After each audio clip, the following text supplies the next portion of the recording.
Marc Spears, senior NBA writer for ESPN's Anscape, and graduate from San Jose State.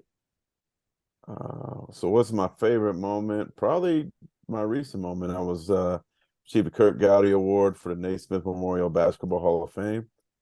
It's a very prestigious award. They only give it to one print journalist a year.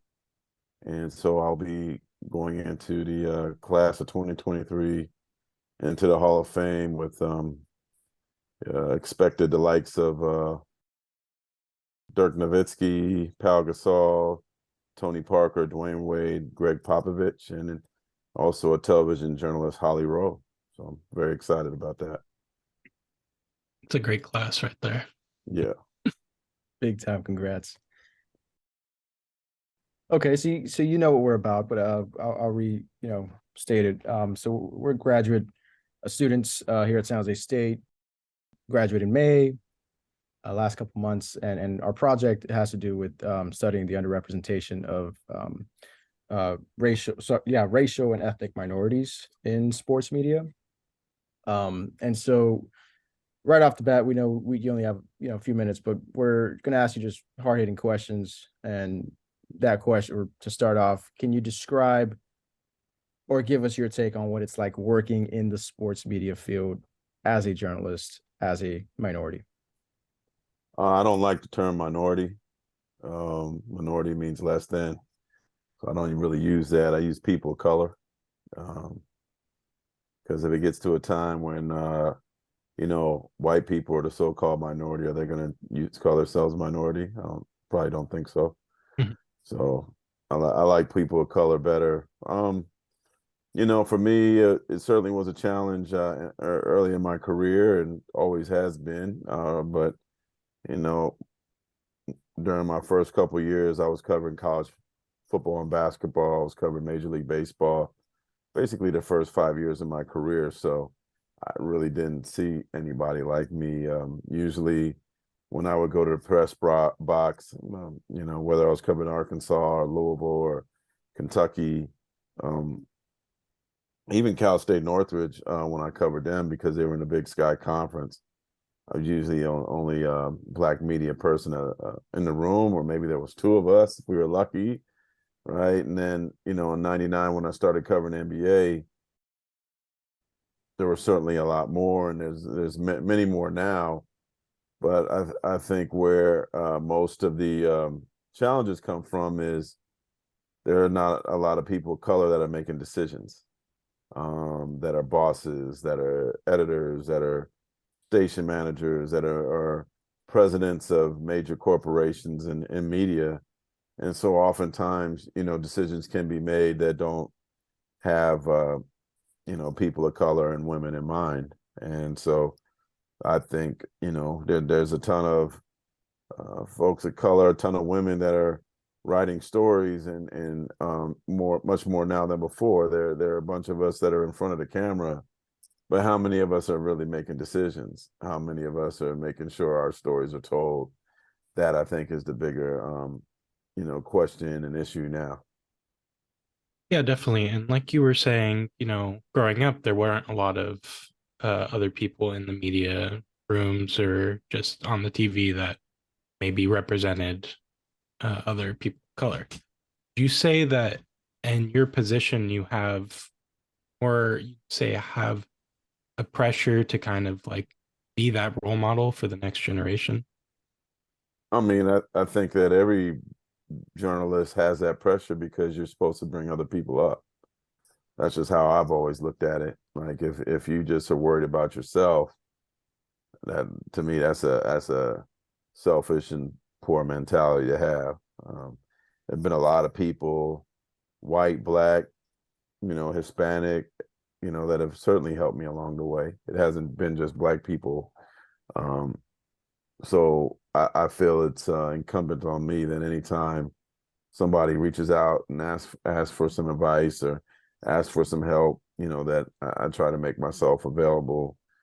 It's as you go up the ladder, it gets a little tougher to make time. It's a little tougher to find time, but you have to do it. You know, if you can figure out a way to do it, you have to do it because you know, it's like you got this gift, you've been able to get this success, and in no way, shape, or form do I want anybody to ever say, well, you know, he was too big to get back to me, you know. And so there were there are a lot of people who at some point were like, you know, little cubs, right? Now they're big giant bears of success. And you know, I feel great to have a role in that. And also, though, I always feel like when somebody says, "I want to be like you," I'm like, "No, man, be better than me. Work to be better than me, because shoot, be better than me, then we're doing some great things, right?" So that's I want them to aspire for more, not what I'm doing, which, you know, has been an amazing career, but I want them to dream bigger. Funny you mentioned the whole thing about, you know, reaching out to you guys and you know, not finding time to, or, you know, there's folks out there that won't make that time, you know, because we're finding that same issue because we're trying to reach out to you guys and professionals in the field. And, you know, there's a lot of people who are a lot more famous than others, right? And maybe fame translates to less time available. But you know, as far as, you know, that finding time thing and the responsibility of, you know, bringing people up, as you say, how often are you reminded of that when you're so busy, when you know, your calendar is full, and how do you balance that with the everyday grind of your job? I'm never reminded of it. I just think that. You know what I mean? It's just like, It's just whenever it's in conversation. yeah. Got it. No, I mean, because I was that person that needed help, needed guidance. You know, the National Association of Black Journalists did wonders for me in terms of giving me some peers to look up to, some mentors, people I could call, people to read my stories. And like I got actually a call yesterday um, from the Washington Wizards general manager, who we both were working in Denver at the same time. I remember 20 years ago, he said he wanted to be a general manager of an NBA team, and Tommy Shepard is the guy. He's been a general manager for almost 15 years now, right? So, but he called me and he's like, yeah, I got a guy. I want you to mentor. I want you to help. I think he has a lot of promise. And I've been so swamped, I haven't had a chance to like look over his stuff and have a conversation with him, but it's going to get done.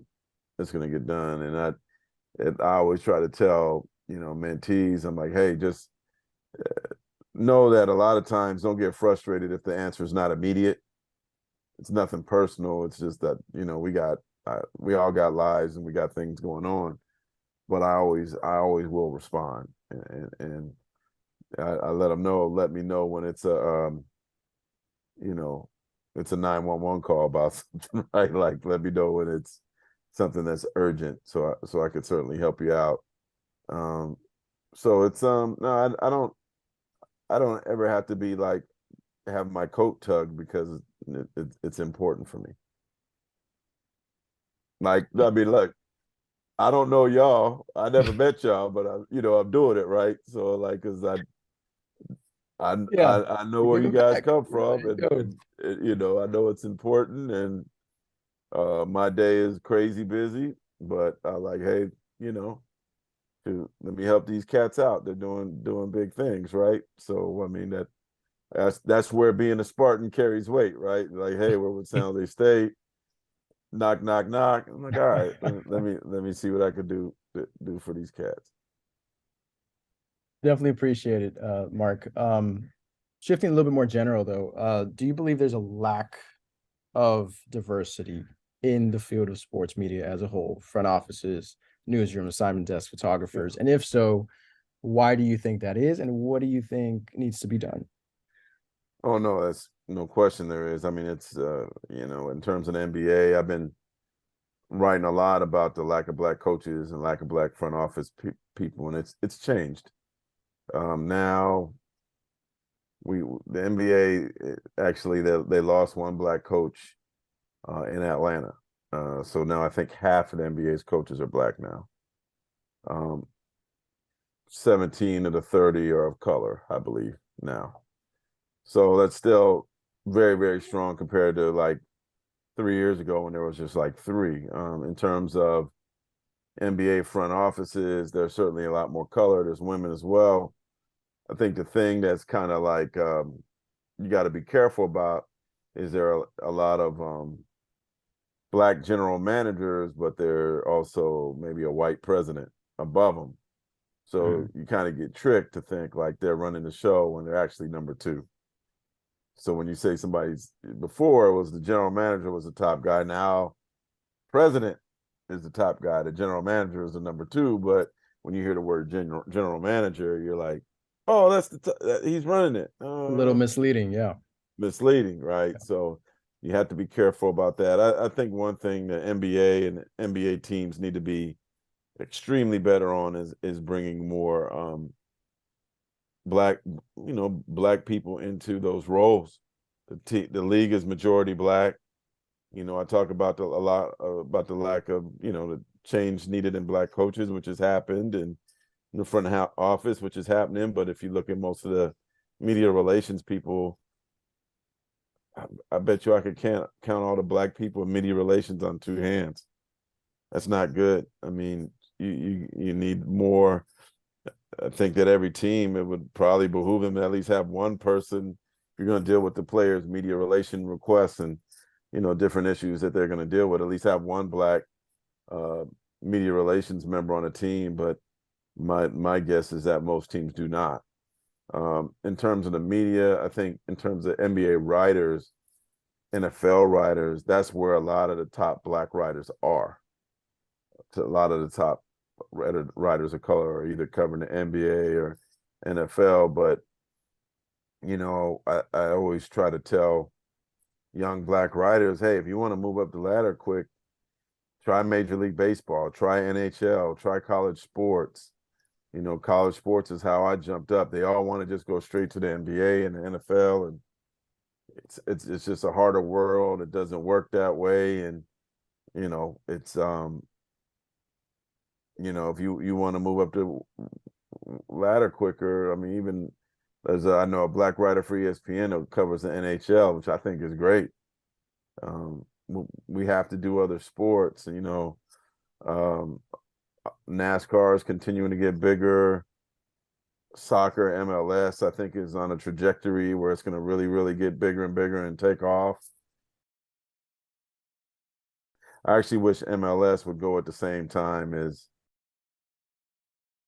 the other the European soccer leagues do, but they're probably worried about being drowned out by NFL games, right?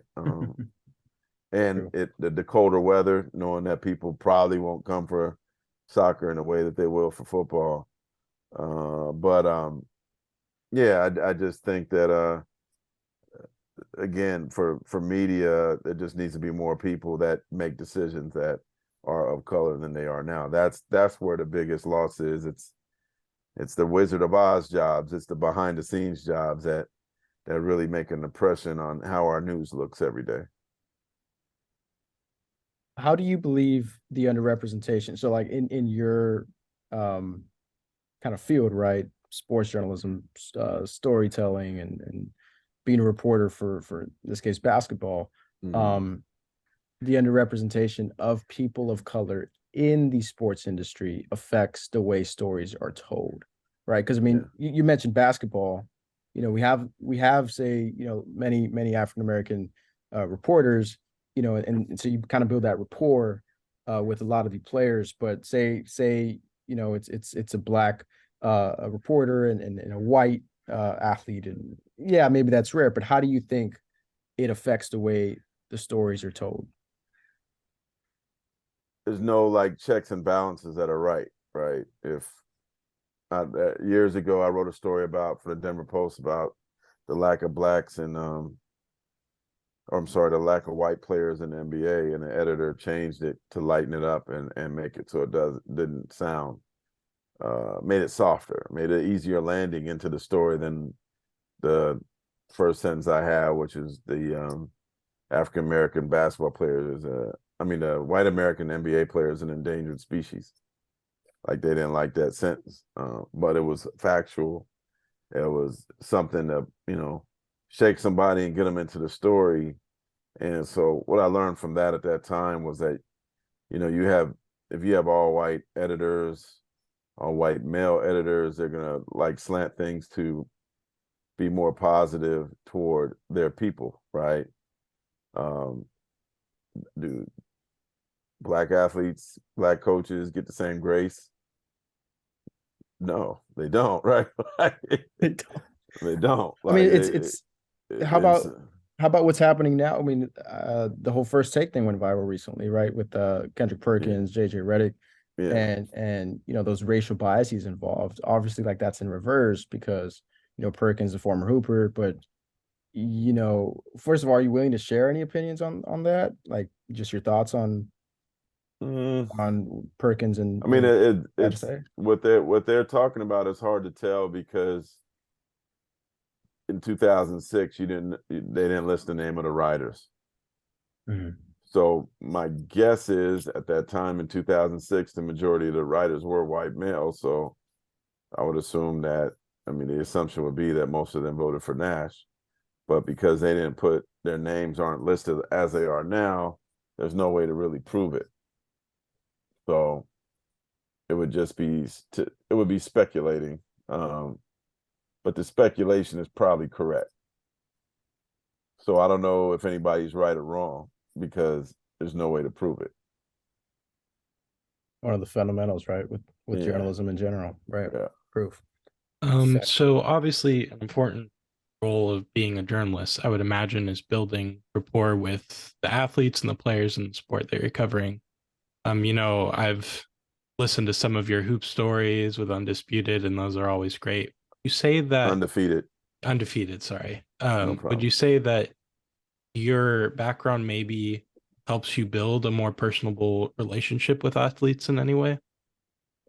Um, maybe it's kind of built over years. I've been covering NBA since '99, but even earlier in my career, I had a guy try to chastise me and from another paper and call me a players guy, because he had no personality to get bond with the players. So that was his way of taking a shot at me. But in actuality, his shot was a compliment. Like he didn't have the ability to get the players to open up.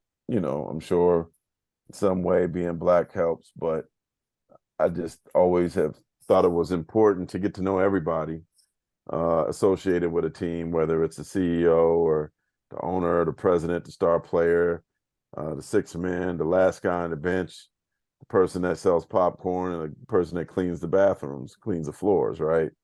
Like you never know who's going to give you information. So I just feel like it's important to talk to everybody, not act like you're better than anybody. And it's sometimes with the players, like the last guy on the bench has a revelation and becomes a superstar. I've seen it happen a few times. Like look at the Warriors. Jordan Poole wasn't a star when he walked in. Nobody was worried about Jordan Poole. He was going to G League Santa Cruz all the time. Now look at him. So you just never know how somebody's going to turn out. So I always just I think my key is I just talk to everybody, and then if the players have good, the coaches have good relationships with me, they'll typically tell other people, yeah, he's cool. You should talk to him. And then I think it shines in my stories too because I write a lot of player features, and so if players read me or their people read me, they're like, well, everybody's opening up to him and talking to him, and they like the cadence of in which he writes, the way he story tells. So yeah, you should be comfortable doing it too. And so I think it's kind of a reputation thing, um, from covering NBA for 24 years, from writing countless feature stories where, you know, the best players have let their guard down and let me in. And so, that's something that I'm really, really proud of is having a reputation that I'm fair and that if you have a sensitive story that I could bring it to light in a manner that you're happy about when it does hit the screen.